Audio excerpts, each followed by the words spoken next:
Today we're gonna talk about mushrooms, and a lot of people like to harvest them from the wild. Now, as you may know, there are good mushrooms and there are bad ones. The bad ones can either make you spend a whole day on the toilet, or even worse, they can send you meet the maker. Now, mushrooms are very beneficial. They usually grow where we have mulch or composting wood. They help in the composting process, and therefore they will improve the soil.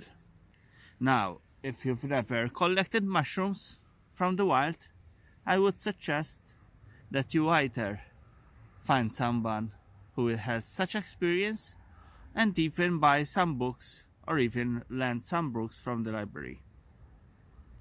I wouldn't suggest cutting these for a couple of euros or dollars. It doesn't make sense to remove a mushroom from the wild, as these, as I already said, are very beneficial. Their lifespan is very short, so once they sprout, in 2 to up to 5 days they will vanish totally from the soil. There are different types of mushrooms, and therefore it's better to take care of them than to cut them to eat them. Today there are cultivated mushrooms that we can use them for food. There is even kits to grow mushrooms at home. They are very fun, and usually the success rate with them is very high.